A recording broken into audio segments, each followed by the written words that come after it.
من زیاتر قسە دەکەم نەریمان هەورامی هاوکارمان بەرپرسی دیسکی نێودوڵەتی کوردستان 24 لە ستودیۆ لەگەڵما بەخێر بێی. سەردانی بایدن خوێندنەوەی زۆری بۆ دەکرێت پێت وایە دوای ئەوەی کە لەگەڵ دەست بەکاربوونی بایدن خوێندنەوەیکی جیاواز بۆ تێڕوانینی بایدن بە نسبەت ڕۆژهەڵاتی ناوەڕاستەوە هەبوو ئەم سەردانی لە وێستگە یەکەمیدا بۆ ئیسرائیل چی لە دەخوێنرێتەوە؟ سپاس گوڵباخ هەر لە ئەوتارەکەیەوە ئەگە دەست پێ بکەین ئەوتارەکەی تقریبان بە کورتی هەموو شتێکی باس کردەوەی کە بۆچی هاتووە وەکو یەکەم سەرۆک وانی وا بڵێن وەکو سەرۆکی ئەمریکا پێشتر چەندی دار سەردانی کردووە سیناتۆر وانە بەڵام ئێستا کە هات وەکو سەرۆک بۆ دووپاتکردنەوەی پابەندبوونی ئەمریکا و ئیدارەکەیەتی بە دیاریکراوی بۆ پاراستنی ئاسایشی ئیسرائیل و نوێکردنەوەی با بڵێن سوپای ئیسرائیل تەکنۆلۆژیای ئیسرائیل و خۆشی باسی کرد دەچنە سیستەمی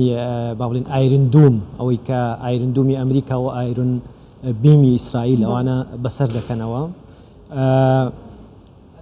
دۆخەکە با بڵێن تا ڕادەیەک سەردانەکەی لە کاتێکایە کە هەڕەشەی ئێران زۆر زیاتر بۆ لەسەر ئیسرائیل و لەوێش جەختی کردەوە کە ئاسایشی ئیسرائیل بۆوان هەموو کاتجێگەی بایەخ بووە و زۆر گرنگی پێدەن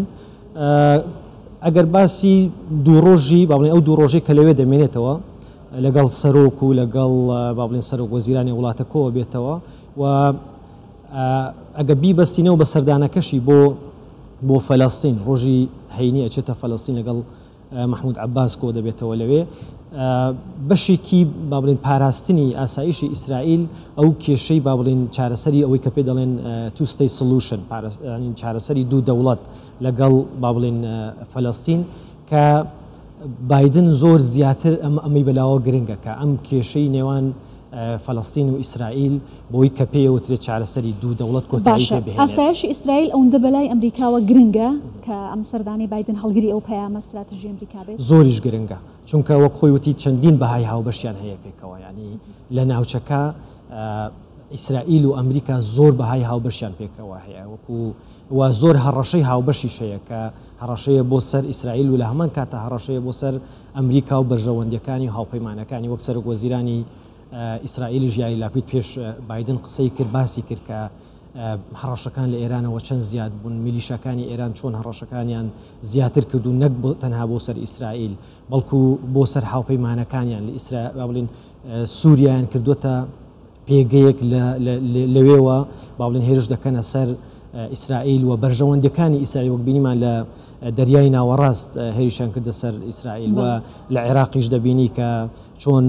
ئەو ماوەی ڕابردوو هێرشی درۆن و با بڵێن موشک و چەندین هێرش کراوەوە سەرۆک وەزیرانی ئیسرائیل باسی کرد کە ئێران بۆتە ئێران و میلیشیاکانی سەر بە وڵاتە بوونەتە هەڕەشەیەک بۆ سەر ئێمە وەکو دەوڵەت وەکو ئیسرائیل و بۆ سەر هاوپەیمانەکانی ئەمریکا لە ناوچەکە بۆیە هاتنی بایدن لەم کاتە لەم تەوقیتە زۆر گرنگە بۆ جەختکردنەوەی پشتیوانی و پاڵپشتی ئەمریکا بۆ پاراستنی ئاسایشی ئیسرائیل بە دەرەجەیەک و هاوپەیمانەکانی لە ناوچە. باشە لە ئیداری پێشووی دۆناڵد ترەمپدا هەڵوێستەکانی بەرامبەر بە ئێران زۆر توند بوو وەکو کشانەوەی تاکلایەنە لە ڕێکەوتنامی ئەتۆمی. ئەم سەردانی بایدن لە سەروبەندی گەیشتنە قۆناغی کۆتایی زیندووکردنەوەی ڕێکەوتنامی ئەتۆمی ئیسرائیلیش دەڵێت پەیوەندی بە ئاسایشی ئیسرائیل و هەڕەشەکانی ئێران هەیە لە سووریا لە ئیسرائیل و وڵاتانی دیکەی ناوچەکەش. پێتان وایە بایدن لەم پەیامەیدا بۆ ئێران چی دەڵێت؟ من پێم وانە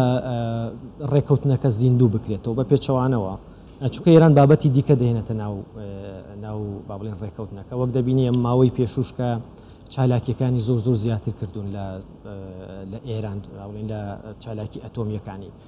و ئەوەی کە لە سعودیە و کۆبوونەوەی لووتکەی سعودیە زۆر گرنگە کە لەگەڵ وڵاتانی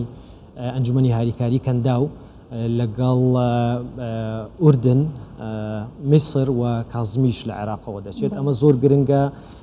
لەوێ باس لە پێکێنانی هاوپەیمانیەک دەکەن پێی دەڵێن هاوپەیمانی بەرگری ئاسمانی ڕۆژهەڵاتی ناوەڕاست کە وڵاتانی ئەندامی هاریکاری کەنداو لەگەڵ میسر و ئوردنیشی تێدایە کە ئەو هاوپەیمانیە دروست دەکەن ئامانجی سەرەکی ڕوبەڕووبوونەوەی ئێران ئامانجی سەرەکی ڕوبەڕووبوونەوەی هەڕەشەکانی ئێرانە کە باڵێن لە ڕێگەی درۆن و موشک و باڵێن ئەو میلیشیاکانی سەر بەخۆیەوە ئاسایشی ناوچەکەی هەر لە یەمەنەوە بگرە هەتا سعودیە و هەتا ئیمارات و هەتا